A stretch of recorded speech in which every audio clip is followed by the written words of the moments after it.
Everyone, कैसे हैं आप सब। मैं हूं मोनिका, आपकी जैक कैब एक्सपर्ट। तो दोस्तों, आज के सेशन में हम अकाउंटिंग टर्मिनोलॉजीज का सेकंड पार्ट कवर करेंगे। तो लास्ट डे सेशन में हमने पार्ट वन कवर किया था, जहाँ पे कुछ इम्पॉर्टेंट टर्मिनोलॉजीज हमने कवर किया था। ये इम्पॉर्टेंट भी है, एक तो इस पे बेस्ड आपका कमांड होगा टॉपिक पे बेस्ड, और दूसरा दोस्तों हर बार एग्जाम में देखने को मिलता है कि यहाँ पे इन टर्म्स पे बेस्ड डायरेक्ट क्वेश्चंस आपके आ जाते हैं एएफएम पेपर में। तो यहाँ पे कॉन्सेप्ट पे क्लैरिटी होने के साथ साथ आप अपना स्कोर भी कर सकते हैं और इसके थ्रू अपना जेआईबी का एएफएम पेपर भी क्लियर कर सकते हैं। तो चलिए स्टार्ट कर देते हैं सेशन। आज कुछ न्यू टर्म्स हम कवर करेंगे, जैसे कि पहला है स्प्रेड। जब हम फिनेंशियल अरिथमेटिक वाला पार्ट कवर करते हैं एएफएम में यूनिट नंबर 3 का, तो वहां पे एक ये टर्म यूज होता है स्प्रेड, जो कि फॉरेन मार्केट के का एक टर्म है। स्प्रेड वर्ड जो है ये एक स्टैंडर्ड वर्ड है। आम भाषा में देखा जाए, या आपको अगर मैं समझाऊं रियल वर्ल्ड एग्जांपल लेके, तो आप में से कई सारे लोग ऐसे होंगे जो कि शेयर्स में इन्वेस्टमेंट करते होंगे या करेंसीज में इन्वेस्टमेंट करते होंगे। ठीक है, फॉर एग्जांपल अगर आप एक बैंकर हैं तो यहाँ पे आप बिल्कुल अवेयर हैं शेयर्स को लेकर के, म्यूचुअल फंड्स को लेकर के। तो कई सारे बैंकर्स देखने में मिलता है कि वो शेयर्स में इन्वेस्टमेंट करते हैं। तो हमारी टेंडेंसी क्या होती है कि जब कोई भी शेयर का दाम कम होता है, तब ऐसे केसेस में उस शेयर को हम परचेज कर लेते हैं, और वही कुछ महीने के बाद या कुछ साल के बाद उसी शेयर का दाम जब बढ़ जाता है, तब हम उसको बेच देते हैं। ठीक है, फॉर एग्जाम्पल एक शेयर हमने 100 रुपये में खरीदा, 2 साल के बाद उसी का दाम बढ़ के 500 हो गया। हमने क्या किया, बेच दिया। अब 100 में खरीदा, 500 में बेचा, इसके बीच का डिफरेंस क्या है, 400। तो यही 400 जो है ये कहलाता है स्प्रेड। ठीक है, चाहे शेयर्स की हाईएस्ट एंड लोएस्ट प्राइस के बीच में देखो, या फिर अगर करेंसीज आप परचेज कर रहे हो तो कितने में परचेज किया, कितने में बेचा, उसके बीच का जो डिफरेंसेस है, इसी को हम स्टैंडर्ड वे में बोल देते हैं स्प्रेड। ठीक है, नेक्स्ट टर्म है हमारा अंडर राइट। एक टर्म है जो कि शेयर मार्केट के केस में यूज किया जाता है जनरली। दोस्तों देखो, कोई भी कंपनी हो, फॉर एग्जांपल अगर आप भी अपना बिजनेस स्टार्ट कर रहे हो, कल को आपको पैसों की जरूरत होगी, ठीक है, बिजनेस को स्टार्ट करने के लिए या इवन बिजनेस को एक्सपेंड करने के लिए। तो ऐसे केस में जनरली कंपनियां क्या स्ट्रेटजी यूज करती हैं, वो इक्विटी फिनेंसिंग करती हैं, यानी कि वो अपना शेयर जारी करती हैं मार्केट में। ठीक है, शेयर जारी करेंगी, मार्केट में कई सारे इन्वेस्टर्स होंगे, वो आपका शेयर खरीदेंगे और बदले में आपके पास आएगा पैसा। तो कई बार तो क्या होता है कि कंपनियां चाहे तो डायरेक्टली अपना शेयर पब्लिक को जारी कर देती हैं, लेकिन अब उसमें कंपनी का टाइम बहुत ज्यादा वेस्ट होता है, कंपनी के पास लिमिटेड एम्प्लॉइज होते हैं। तो ऐसे केसेस में कंपनी चाहती है कि वो डायरेक्ट कस्टमर को शेयर ना बेच करके ये काम किसी एजेंट से कराए, किसी थर्ड पार्टी से कराए। तो ऐसे केसेस में जनरली कंपनियां क्या करती हैं, एक थर्ड पार्टी हायर करती हैं। और जनरली ये थर्ड पार्टी होता कौन है दोस्तों, कोई बैंक या फाइनेंशियल इंस्टीट्यूशन। तो अब यहाँ पे कंपनी का बैंक के साथ क्या अग्रीमेंट होगा कि कंपनी का जितना भी शेयर है, अब वो शेयर कंपनी डायरेक्टली कस्टमर को नहीं बेचेगी, वो शेयर वो किसको दे देगी, एजेंट को। और अब इस एजेंट की जिम्मेदारी है कि वो शेयर वो पब्लिक को बांटे।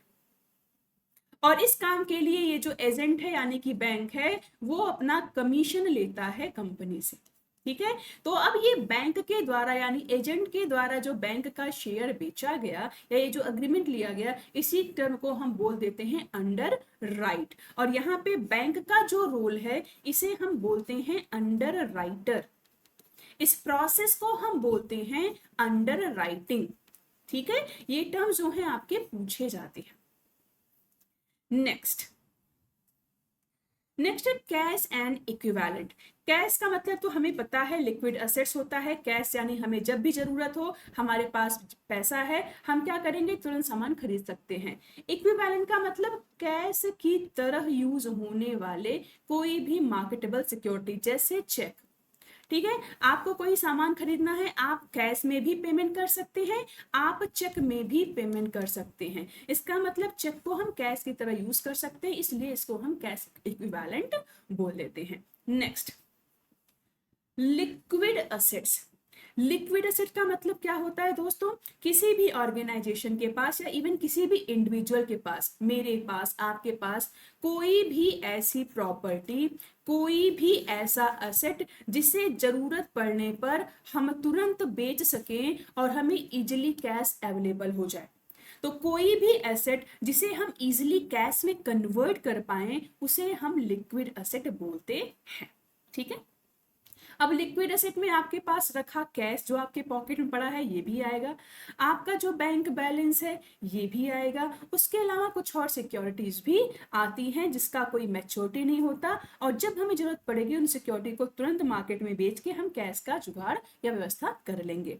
नेक्स्ट, अब ये तो टर्म दोस्तों ये कई बार एग्जाम में पूछा गया है, HTM एंड HFT, ये दोनों टर्म है क्या दोस्तों? जैसे बैंक है, ठीक है, बैंक के पास पैसा पब्लिक से आया तो एक ऑप्शन है बैंक वो पैसा पब्लिक को दे दी लोन के रूप में, दूसरा ऑप्शन है कि बैंक दूसरे कंपनियों में इन्वेस्टमेंट कर दे।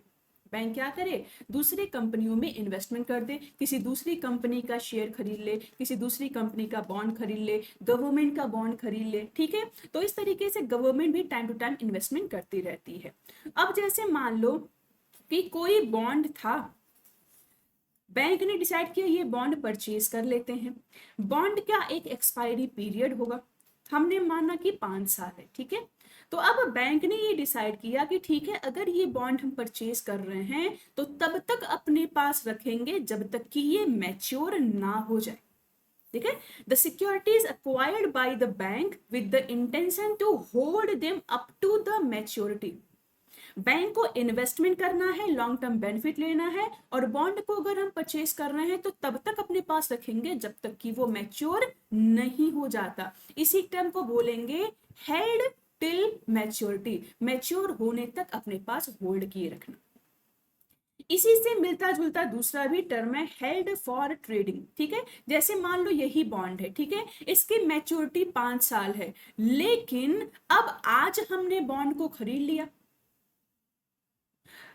2 साल के बाद या 1 साल के बाद हमने देखा कि ये जो बॉन्ड है मार्केट में इसकी प्राइस काफी हाई चल रही है, तो हमने पूरा कैलकुलेशन कर लिया, हमने ये पाया कि अगर हम बैंक को 5 साल तक होल्ड करेंगे तो हमें कम प्रॉफिट होगा, लेकिन अगर इसी बॉन्ड को हम आज के डेट में मार्केट में बेच दें तो हमें अच्छा खासा प्रॉफिट हो जाएगा। अब भाई इन्वेस्टमेंट जब हम करते हैं तो हमारा एक ही ऑब्जेक्टिव होता है क्या? अधिक से अधिक प्रॉफिट बनाना। तो क्या फायदा होगा इसको 5 साल तक होल्ड करने में? बेटर है कि आज ही ज्यादा रेट पे मार्केट में बेच दें। तो अगर इस इंटेंशन से इन्वेस्टमेंट किया गया कि हम इसको मैच्योरिटी तक नहीं रखेंगे, हमें अच्छा रेट अगर मिल जाएगा मार्केट प्राइस तो हम बॉन्ड को कभी भी बेच देंगे। ठीक है, इंटेंशन क्या था यहाँ पे? ट्रेड करने का। फायदा क्या होगा? एडवांटेज किस चीज का लेंगे? शॉर्ट टर्म प्राइस मूवमेंट का। अगर मार्केट प्राइसेस चेंज हो गई, बढ़ गई, तो तुरंत इसको हम मार्केट में बेच के अपना प्रॉफिट बना लेंगे। यही दो डिफरेंस होता है HTM एंड SFT में। दोनों का ये जो टर्म है HTM, इसका फुल फॉर्म भी पूछा गया है। HTM में M का मतलब क्या है ये भी पूछा गया है, और इसका डेफिनेशन भी पूछा गया है। Next, break even point, again the important one. Break even point क्या होता है? अब जनरली हम लोग क्या पढ़ते हैं? एक पॉइंट जहां पे टोटल रेवेन्यू टोटल कॉस्ट के बराबर हो जाए। अब सोचिए आपने कोई एक बिजनेस स्टार्ट किया ABC। हम जब बिजनेस स्टार्ट करते हैं दोस्तों तो पहले हमें खर्चे करने होते हैं। ठीक है, जमीन खरीदना है, शोरूम बनाना है, प्रोडक्शन करना है, लेबर रखना है, बहुत सारे खर्चे होंगे। मान लेते हैं हमने 50 लाख रुपए का खर्चा कर दिया। ठीक है, अब उसके बाद मान लो हमने रेस्टोरेंट का बिजनेस स्टार्ट किया। ठीक है, 50 लाख खर्चा करके रेस्टोरेंट बन गया, हमने सारे इक्विपमेंट खरीद लिए, सब कुछ हो गया। अब इसके बाद कस्टमर आने शुरू होंगे। ठीक है, 5 महीना, 6 महीना, साल, 2 साल, 4 साल के बाद एक टाइम ऐसा आएगा जब हम टोटल 50 लाख का बिजनेस कर लेंगे। तो जिस दिन हमने जितना खर्चा किया था उतने का बिजनेस भी कर लेंगे, तो इसी फेज को हम एक नाम दे देते हैं, that is break even point. और इस फेज पे कंपनी को ना ही प्रॉफिट होता है ना ही लॉस होता है। तो नो प्रॉफिट नो लॉस वाला ये फेज है, या फिर हम कहें कि भाई यहाँ पे टोटल कॉस्ट हमारी जो थी वो टोटल रेवेन्यू के बराबर हो गई। ठीक है, इसका फॉर्मूला भी है, फॉर्मूला भी इसका आया है, और साथ ही साथ आपको बता दूं यहां से न्यूमेरिकल भी आता है। तो फॉर्मूला क्या होगा, fixed cost upon selling price minus variable cost, या फिर इसी को हम लिख सकते हैं फिक्स्ड कॉस्ट। फिक्स्ड कॉस्ट क्या हो जाएगा भाई, कि हमने जितना एसेट परचेज किया है लॉन्ग टर्म वाला, जैसे जमीन खरीद लिया, मशीन खरीद लिया, फर्नीचर खरीद लिया, ये सब फिक्स्ड कॉस्ट है। तो टोटल कितना फिक्स्ड कॉस्ट आया ये देखेंगे, और नीचे होगा कंट्रीब्यूशन मार्जिन। कंट्रीब्यूशन मार्जिन को ही हम सेलिंग माइनस वेरिएबल कॉस्ट भी लिख देते हैं। ठीक है, दोनों सेम चीजें। नेक्स्ट है हमारा ट्रायल बैलेंस। ट्रायल बैलेंस क्या होता है दोस्तों, एक्चुअल में हम सभी लोग जब बिजनेस स्टार्ट करेंगे तो उसके लिए एक रूल बना दिया गया है कि भाई यहाँ पे सारे ट्रांजैक्शन को रिकॉर्ड करना जरूरी है, अकाउंटिंग करना जरूरी है। तो जब हम अकाउंटिंग करते हैं तो इसमें कई सारे प्रोसेस होते हैं। लास्ट सेशन में भी मैंने आपको बताया था अकाउंटिंग 4 कंपोनेंट से मिलकर बना है, recording, classifying, summarising and interpretation of financial transactions. तो ये जो थर्ड पार्ट हम पढ़ते हैं समराइजिंग ना, उसी में हम ट्रायल बैलेंस बनाते हैं। तो ओवरऑल हमने जितना भी खर्चा किया, जो भी चीजें परचेज करी, चाहे क्रेडिट पे चाहे कैश पे, जितने का रेवेन्यू किया, हर एक ट्रांजैक्शन के नाम का अलग अलग अकाउंट बनाते हैं। ठीक है, फिर उसके बाद यहाँ पे 2 कॉलम बनाएंगे, एक डेबिट का एक क्रेडिट का।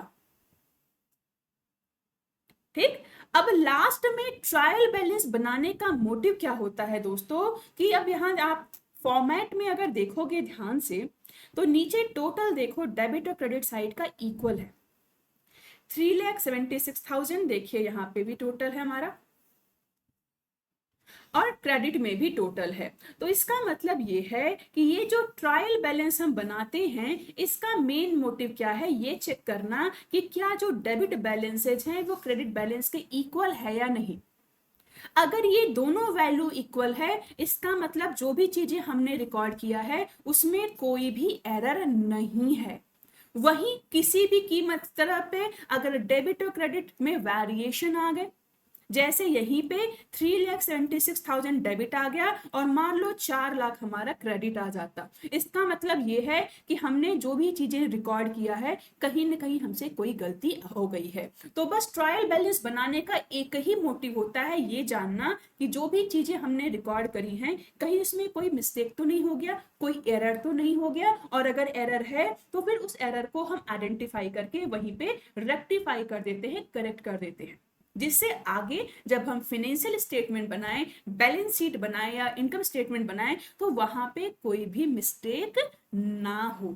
ठीक है, तो ये जितने भी टर्म्स हमने आज पढ़े हैं दोस्तों, इन सब पे बेस्ड क्वेश्चंस हमारे पूछे जा चुके हैं। इसी पार्ट को हम कंटिन्यू करेंगे नेक्स्ट लेक्चर में, तो जुड़े रहिए हमारे साथ। चैनल को फटाफट से सब्सक्राइब कर लीजिए जिससे कि आपको हर सेशन का नोटिफिकेशन मिलता रहे।